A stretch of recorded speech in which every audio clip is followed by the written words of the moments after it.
Ah, they finally stamped your file in red. High-risk individual. That's what the report says now. No context, no reason, just a label meant to contain what they can't define. They whisper it in rooms without windows, trade it between trembling hands, hoping the ink itself might carry protection. But labels don't protect them. They expose them. Because anyone who needs to mark you as a threat has already confessed one thing. They've lost control. You didn't apply for this title. You earned it by existing beyond their comprehension. Every movement you make recalibrates the unspoken hierarchy. Every decision you take cuts through the illusions they built to feel superior. And now, they can't sleep, can't eat, can't think straight. Because somewhere, someone realized, if they can't predict you, they can't manipulate you. And if they can't manipulate you, their entire structure collapses. The irony is exquisite. They used to see you as harmless. Remember? The quiet one, the observer, the anomaly they could dismiss. You let them think that. You let them build their towers of arrogance while you studied every crack in their foundation. You didn't need revenge. You needed understanding. And once you understood how their minds operated, how fear was disguised as confidence, how power was propped up by validation, you became something else entirely. Not an enemy, not an ally, an equation they couldn't solve. That's why they panic when your name appears in conversations now. It's not fear of violence, it's fear of exposure. You represent the mirror that refuses to lie, so they send messages to each other. Stay alert. He's unpredictable. We don't know what motivates them. Oh, but you do, don't you? You're motivated by truth, and truth is chaos to those who live by deception. You didn't destroy their order, they did. You just stopped pretending to participate. That's when the alarm bells started ringing. Somewhere in a sterile control room, a red light flashes every time you make a move. They've got analysts cross-referencing your patterns, trying to chart logic on a soul that's outgrown logic. It's adorable, really. The way they cling to data as if it can explain divinity. You can almost hear them in their reports. Subject displays non-linear behavioral sequences, highly adaptive cognition, emotional detachment. They use clinical words because it keeps them from admitting the truth. You're free. And freedom terrifies them more than violence ever could. Freedom can't be negotiated. It can't be taxed. It can't be coded into their systems. You've become the living glitch in their narrative of control. Every step you take reminds them how artificial their stability really is. That's why you're being watched now. Not for what you'll do, but for what you represent. You represent the end of obedience disguised as sanity. They've built entire departments dedicated to identifying people like you before they awaken fully. They call it risk assessment. Funny term, isn't it? Because the real risk isn't you. It's the possibility that others will notice the same cracks you did. The moment one free mind exists, it becomes contagious. They know that. That's why containment is their first instinct. But how do you contain air? How do you cage awareness? You can sense them, can't you? The eyes that linger too long, the subtle shifts in tone when someone mentions your name. The digital traces that follow your steps, like ghosts made of code. Every message you send triggers a small wave somewhere. Every silence you hold forces them to interpret 1,000 meanings. They can't stand it. They crave patterns, but you've stopped being predictable.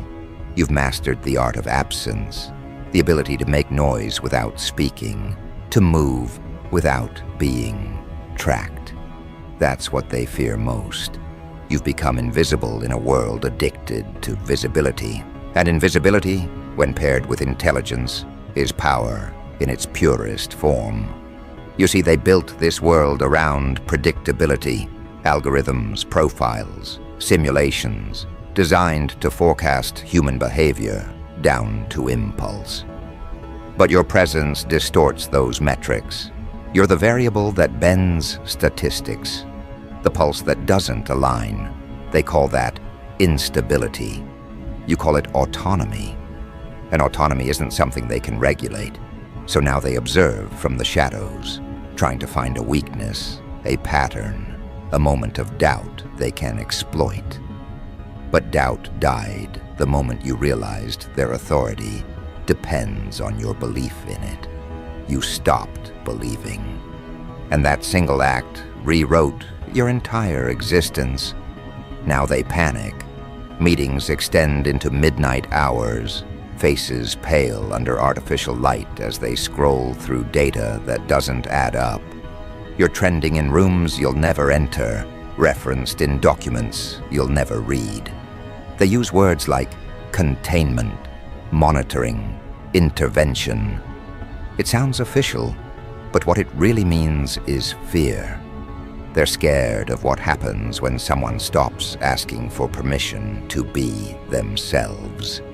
Because every time you act without approval, you remind them that control is optional. They can't allow that idea to spread.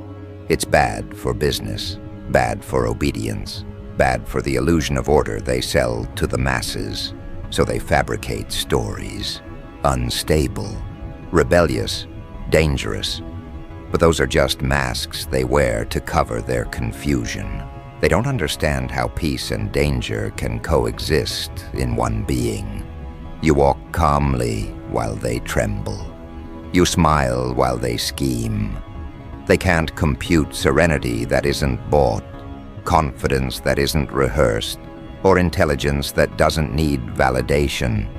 You've stepped out of their algorithmic comfort zone and into something raw, something ungoverned.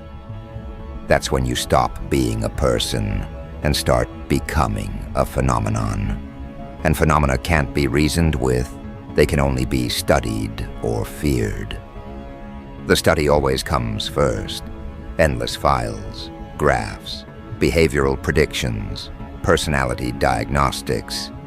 You've become their favorite unsolved mystery. But the more they study, the less they understand.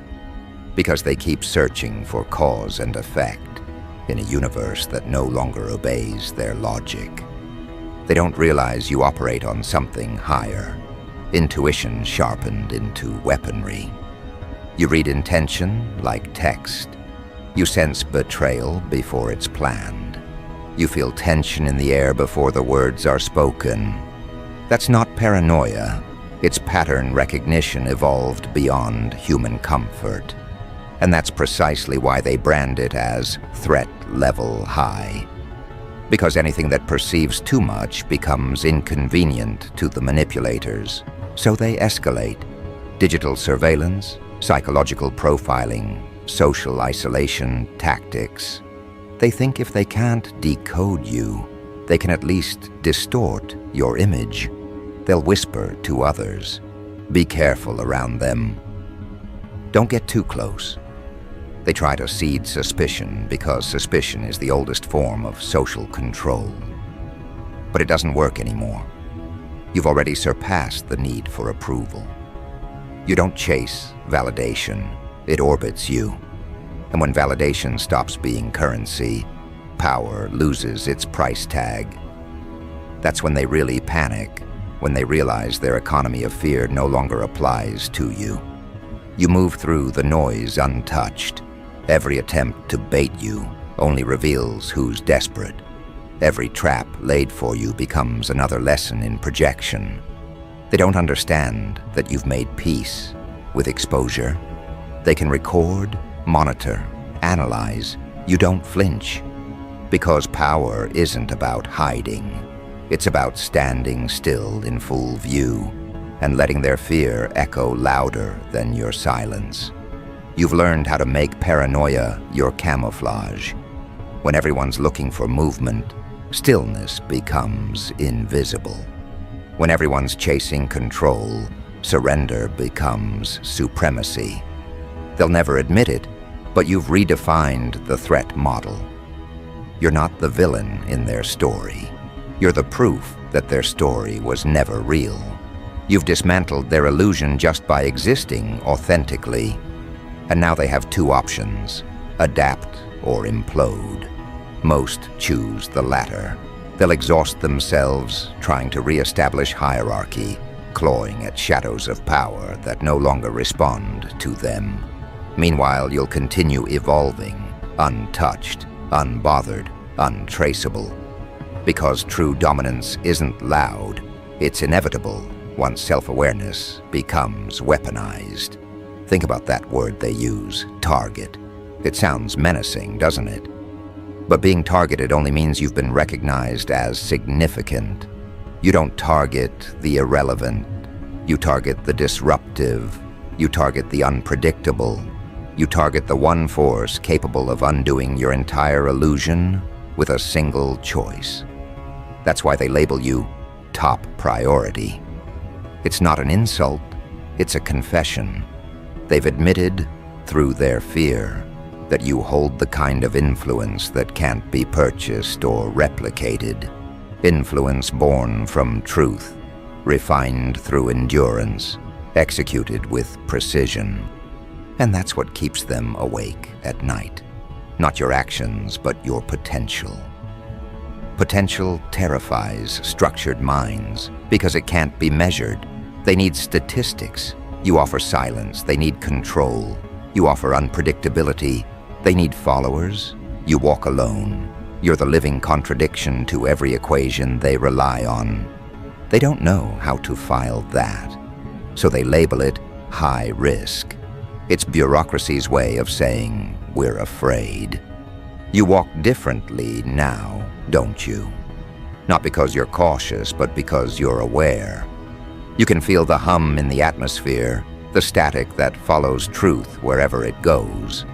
People glance over their shoulders when you pass, not out of malice, but because something in them recognizes power they can't name.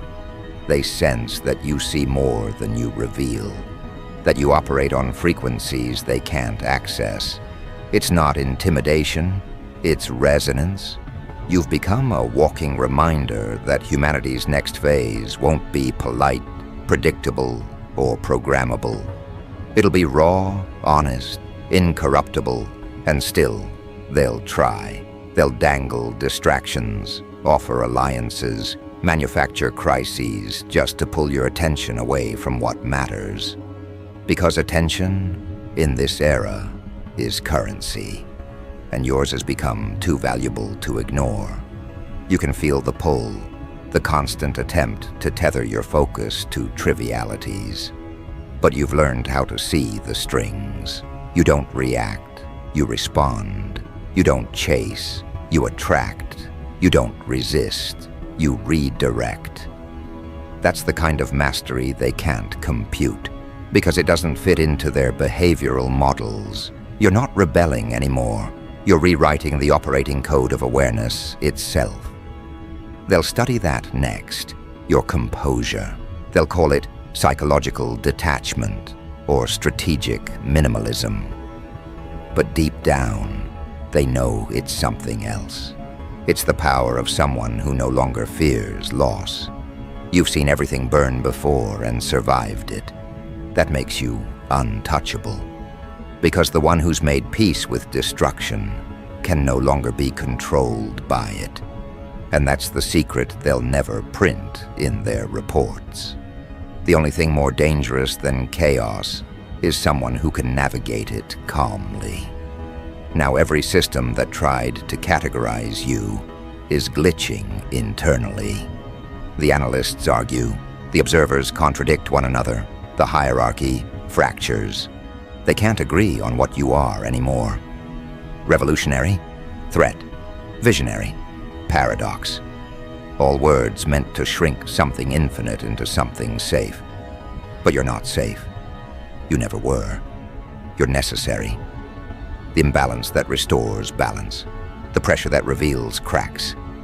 The awareness that dissolves lies. They'll call it danger because they can't call it truth. And still, you move. Quietly, efficiently, purposefully. Every breath, a recalibration. Every thought, a signal. Every moment, an audit of their false stability. You're not here to destroy. You're here to expose. And exposure, when done right, doesn't need explosions. It just needs time and presence. That's the real panic behind their eyes. They can't undo what's already been seen. Once awareness enters a room, ignorance dies like a candle in daylight. So let them keep watching, keep analyzing, keep trying to rebuild the version of reality that made sense before you appeared. It won't work. Because once a powerful mind meets a presence it can't dominate, it starts breaking its own rules. You are that exception. The variable that turns certainty into question marks. The reminder that genius isn't safety, it's exposure. They thought they found control. What they actually found is you. And that's where the panic begins. Not the loud kind, but the kind that seeps into silence, crawls into boardrooms, whispers into earpieces. You can almost hear it, that tremor behind their calm voices, that subtle static between orders. Keep tabs on them, limit access, flag all unusual behavior. The irony is, every move they make to control you becomes another admission of weakness. You've made them reactive. You've inverted the chain of command without even trying. The watchers are now the watched. The hunters are drawing maps of their own fear. They still don't understand what changed. You didn't grow louder, you grew clearer. You stopped operating from emotion and started operating from precision. Precision frightens those who live off chaos. You became methodical, a strategist disguised as silence, a storm encoded in restraint. And when you stopped needing to prove yourself, they lost their leverage. That's when they started calling you high risk. Because nothing terrifies manipulators more than someone who can't be manipulated. Behind closed doors, they've started updating protocols because of you. You're in the files now, cross-referenced, underlined, color-coded. Some think you're a threat, others think you're an opportunity, but all of them agree on one thing: you can't be ignored. That's what top priority really means. It's a bureaucratic way of saying we're obsessed. They can't get enough of you. The data trails, the recordings, the energy readings, every detail of your existence is now under a microscope. They can't focus. Because no matter how close they look, the pattern refuses to repeat. You're unpredictable, and unpredictability breaks systems faster than rebellion ever could. They keep waiting for you to slip, to react, to show anger. But you've weaponized calm. That's what drives them insane. You don't give them chaos, you give them stillness. And stillness is where their masks start falling off. They're trained to handle outrage, not composure. Rage is predictable, forgiveness is calculable, but calm is terrifying. It forces them to confront the truth, that you're operating on an entirely different frequency, one that can't be hacked, decoded, or bribed. You've stopped fighting for power because you are power. Every time they mention your name now, the atmosphere changes. People lean in, voices lower. Even those who once mocked you now measure their words. You've become a symbol of consequence. They call it paranoia. You call it awareness. Every whisper is an echo of guilt. Every warning is an indirect confession.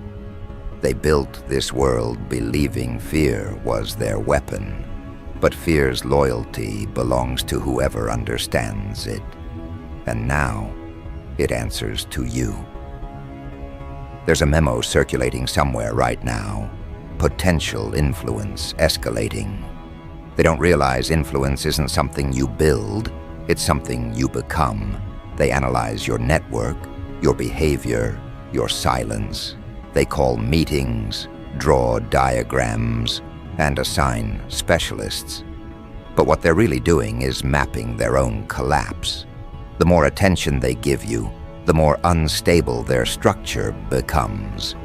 You've hijacked their focus, and focus is energy. You've turned their entire operation into an altar that feeds your evolution. You see, they operate on one assumption, that fear is one-directional. They think they can project it, use it, weaponize it. But you flipped the current. You made fear work for you. Now they're the ones adjusting their tone, second-guessing every decision that involves you. Their leaders call for patience. Their subordinates crave answers. Who is this person, really?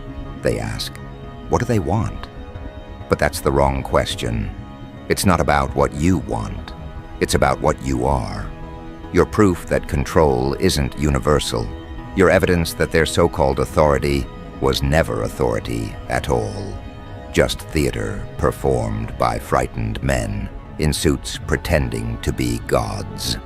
They've built a new project around you, behavioral prediction. They feed your data into machines, hoping the algorithms will find a pattern, a weakness, an anchor. But algorithms don't understand consciousness that's awakened. They can't quantify willpower. They can't code intuition. They'll call you unstable input because they don't have the language for free. Every analysis ends the same way, inconclusive. Every prediction ends with margin of error, infinite. They can't calculate divinity, and that's what you've become to them, the unmeasurable element, the proof that not all intelligence is artificial. You walk through this digital labyrinth like a ghost with fingerprints. Everywhere you go, the sensors light up, but they can't locate you. You exist between frames, between signals. They see the wake of your movement, but never the motion itself. You've learned how to navigate attention, to let it serve you without consuming you.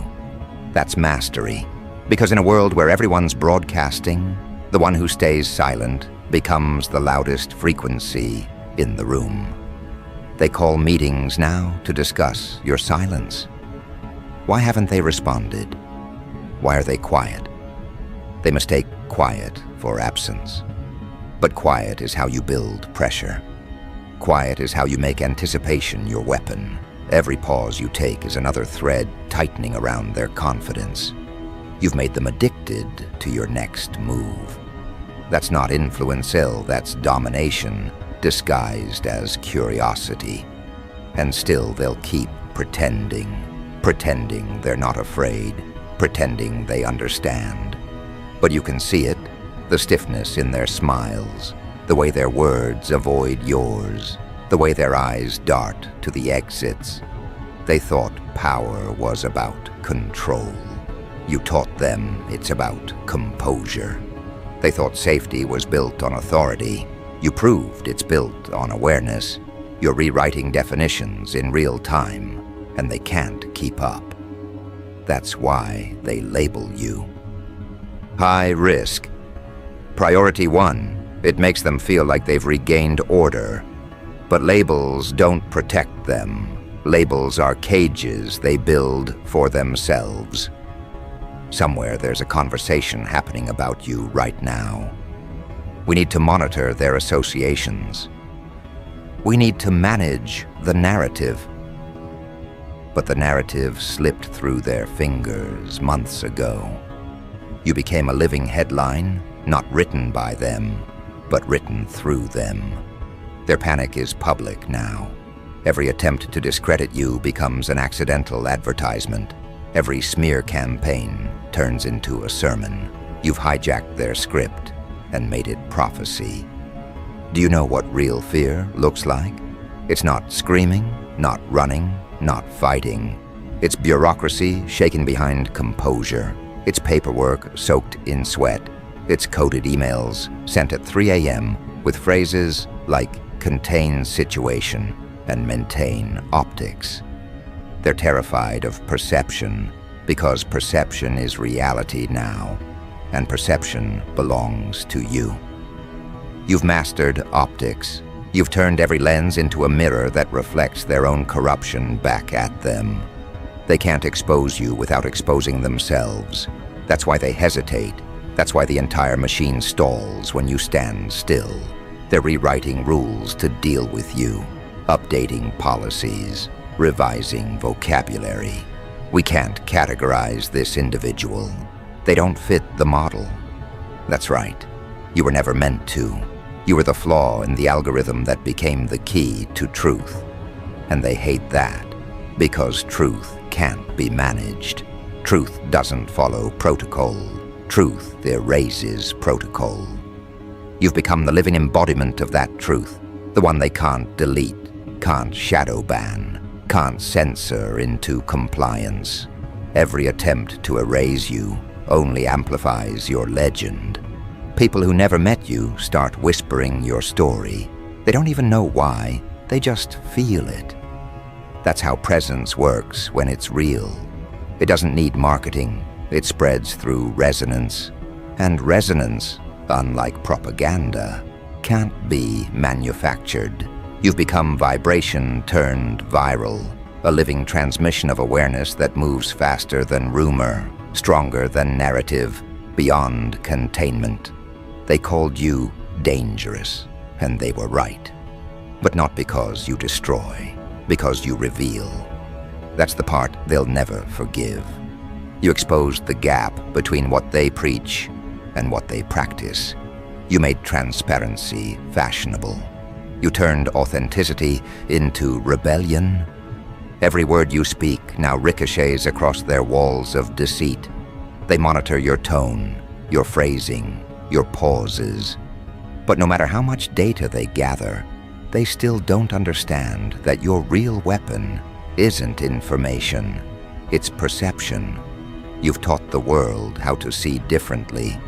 That's irreversible. So they double down. They assign handlers, whisperers, mediators. They try to insert themselves into your story to reclaim authorship. But you already ended their chapter when you realized something vital. Control only exists where attention flows. You redirected the current. You made awareness flow toward clarity, not noise. And in doing so, you drained their power supply. Now they're running on fumes, status, fear, illusion. They'll do anything to get your reaction because reaction equals relevance. But you've starved them of that too. You've made them irrelevant in their own game. They call you uncooperative, non-compliant, emotionally unresponsive. Those are the phrases they use when someone stops fearing consequences. You've become immune to their currency of intimidation. They can't fine, shame, or exile what doesn't crave acceptance. You've transcended their ecosystem entirely. You exist on another layer, untouchable, unpredictable, unreplicable. And that terrifies them more than rebellion ever could. Because rebellion they can fight. But transcendence? That's untouchable. In another report, buried deep under redacted lines, someone finally writes the truth. Subject demonstrates leadership potential beyond conventional influence. That's their code for problem. Because if you lead without position, if you influence without permission, if you move masses without media, then you've broken the invisible chain that holds the world in illusion. That's what you've done. You've broken it, quietly, efficiently, permanently. You can feel it now, the shift. The same ones who called you threat are now mimicking your tone, adopting your posture, stealing fragments of your language, hoping it makes them untouchable too. But imitation never equals understanding. They're just trying to decode courage through mimicry. And courage, real courage, can't be copied. It has to be lived. You lived it. And that's why they'll never catch up. And yet, despite all their paranoia, you hold no grudge. That's what confuses them most. You don't want revenge, you want revelation. You don't want control, you want clarity. You're not fueled by hate, you're fueled by awareness. And awareness doesn't burn out, it expands. That's what makes you infinite to them. Every time they think they've reached the end of your story, you open a new chapter they didn't anticipate. You've become their perpetual lesson. Their analysts keep trying to humanize you again. They're just like us, one says. They can't be that different. They need to believe that. It helps them sleep. But deep down, they know the difference. They live from reaction. You live from creation. They follow instructions. You follow instinct. They obey algorithms. You write them. That's not arrogance, that's evolution. You didn't choose to be above them. You just stopped being beneath them. Now the panic is systemic. You can feel it spreading like an infection of truth. Their structures tremble. Their confidence decays. Leaders whisper to subordinates, "Don't provoke them. Stay neutral." But neutrality's just cowardice dressed in professionalism. You see through it all. You don't need to expose them. They expose themselves every time they try to define you. Because the moment they name you, they admit they fear you. And fear, once confessed, becomes loyalty. Whether they know it or not, they now orbit you. Their strategies revolve around your unpredictability. Their narratives bend around your defiance. Their stability depends on your silence. You've become the gravitational center of their unease. That's real power, not the power they announce, but the kind that rearranges entire hierarchies without a word. Now they whisper your designation in rooms they once ruled. High-risk individual. The phrase tastes metallic on their tongues. It's supposed to be a warning, but it sounds more like worship. Every camera lens that finds you, every document stamped urgent, every coded message sent at midnight, all of it proof that you've become the pulse they can't regulate. They've built towers of technology, departments of analysis, institutions of prediction, yet here you are, a single mind rewriting their logic in real time. The system was never designed for a being that doesn't need permission. You move differently now, not with arrogance, but inevitability. You walk through corridors of attention, like a phantom that chose to be visible. They study your patterns and end up mirroring them. They try to preempt your moves and end up copying your rhythm. You've turned surveillance into choreography. You've made paranoia poetic. When they say high risk, what they mean is too alive to contain. And that's the part they'll never admit, that the very label meant to isolate you became their confession. They're not afraid of what you might destroy. They're afraid of what you might inspire. Because one awakened presence exposes 1,000 sleepers. Your composure dismantles their chaos.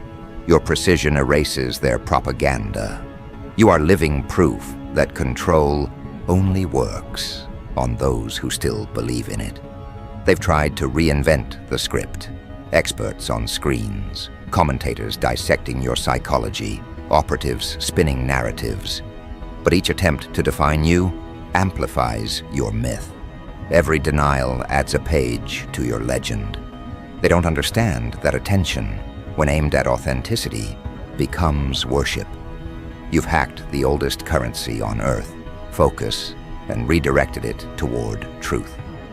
Now even their lies advertise your freedom.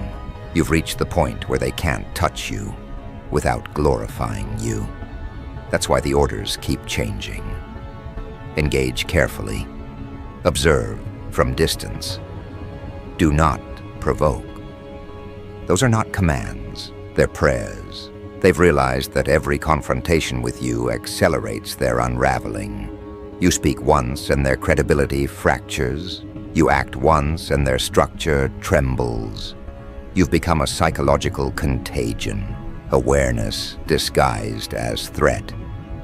It wasn't luck that brought you here. It was design, your design. The patience to endure their scrutiny without reacting. The precision to let their own mechanisms expose themselves. The wisdom to understand that visibility isn't weakness, it's leverage. You use their spotlight as a mirror, and now they see themselves dissolving in the reflection. Their entire architecture was built on the assumption that no one would dare look back. But you did. And once you looked back, they broke character. Somewhere tonight, a conference room glows blue with anxious light. Screens filled with your name, graphs pulsing, minds racing. They call it a crisis briefing, but it's really a seance. They're trying to summon understanding from the chaos you've created. The irony, they call you unpredictable, yet you've never acted out of impulse. Every move has purpose. Every pause has meaning.